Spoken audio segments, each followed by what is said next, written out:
គ្រប់ជំរាបសួរក៏ដូចជាសួស្តីទៅកាន់ពុកម៉ែបងប្អូនទាំងអស់គ្នាដែលនិយមតាមដានស្នេហាវិស័យកីឡាប្រដាល់គុណខ្មែរនៅក្នុងវីដេអូនេះដែរគឺខ្ញុំនឹងលើកយកជំនួបរវាងកីឡាករជប៉ុនគឺកីឡាករ Terasuma Hikaru ដែលត្រូវប៉ះគ្នាជាមួយនឹងកីឡាករកម្ពុជារបស់យើងគឺកីឡាករ A Amarin Putong ហើយនៅក្នុងវីដេអូនេះដែរគឺខ្ញុំនឹងលើកយកសមត្ថភាពរបស់កីឡាករទាំងពីរមកវិភាគចែកជូនបងប្អូនទាំងអស់គ្នាតាក់ទងទៅនឹងកីឡាករជប៉ុននេះគឺជាកីឡាករមួយដែលល្អដៃហើយល្អជើងដៃគេលឿនប៉ុន្តែស្រាលជើងគេគឺទាត់ធ្ងន់ហើយទាត់លឿនដូចគ្នាណាហើយសម្រាប់ភាពធន់របស់កីឡាករនេះគឺមិនសូវជាល្អណាស់ណាទេតាមមើលការប្រកួតរបស់គាត់កន្លងមកគឺខ្ញុំគិតថាมันជាល្អណាស់ណាលើសកីឡាករ A Amarin ទេណាយើងអាចហូបបានកីឡាករនេះអញ្ចឹងឥឡូវយើងមកវិភាគទៅលើកីឡាករ A Amarin ម្ដងចំពោះកីឡាករ A Amarin យើងដឹងហើយថាសមត្ថភាពរបស់គាត់គឺវាយកាច់ចំពោះកីឡាករជប៉ុននេះគឺវាយអត់សូវមានស្នៀតសម្រាប់ដូចកីឡាករ A Amarin ទេ A Amarin គឺវាយមានស្នៀតមានក្បាច់មានជង្គង់បោះឆ្ងាយបានហើយបើសិនជាការប្រកួតនេះគឺ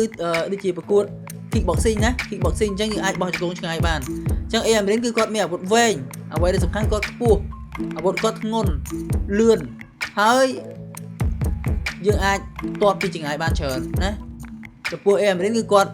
ភាគច្រើនចេញទៅក្រៅប្រទេសគាត់បានជោគជ័យច្រើនណាហើយអាវុធរបស់គាត់គឺចេញទៅការជាងកីឡាករជប៉ុននេះឆ្ងាយណាស់ហើយខ្ញុំគិតថាគូនេះគឺអត់ចាប់ទឹកទេ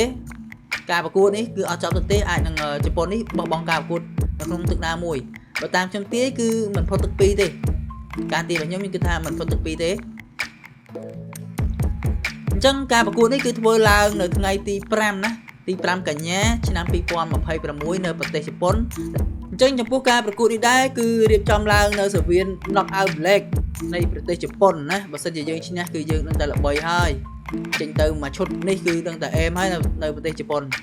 ហើយបើសិនជាយើងវាយឈ្នះកីឡាករជប៉ុននេះហើយយើងឈានដល់កីឡាករជប៉ុនផ្សេងលំដាប់ផ្សេងទៀតណាគឺយើងប៉ះកាន់តែអ្នកល្អទៅហើយអត់មានអ្នកអន់ទេអញ្ចឹងព្យាយាមវឹកហាត់ខ្លួនឯងឲ្យបានច្រើនតាក់ទងជាមួយនឹងកីឡាករគុនខ្មែរគ្រប់រូបជាពិសេសគឺកីឡាករគុនខ្មែរដែលមានឱកាសច្រើនក្នុងការប្រកួតនៅក្រៅប្រទេសអញ្ចឹងយើងខំឲ្យអស់ពីសមត្ថភាពទើបយើងទទួលបានជោគជ័យល្អអញ្ចឹងចំពោះគូនេះដែរគឺខ្ញុំមានការវិភាគត្រឹមតែប៉ុណ្្នឹងទេប្រសិនបើបងប្អូនមានការវិភាគល្អជាងខ្ញុំកុំភ្លេច comment នៅក្រោមវីដេអូឲ្យបានច្រើនដើម្បីជជែកគ្នាលេងតាក់ទងជាមួយនឹងគុនខ្មែរណាចុងក្រោយសូមអរគុណទៅកាន់ពុកម៉ែបងប្អូនទាំងអស់គ្នាកុំភ្លេចជួយចុច like និង subscribe channel YouTube ខ្ញុំណាមួយផងដើម្បីទទួលបានព័ត៌មាននិងវីដេអូវិភាគប្រដាល់ផ្សេងទៀតអរគុណនិងសូមជម្រាបលា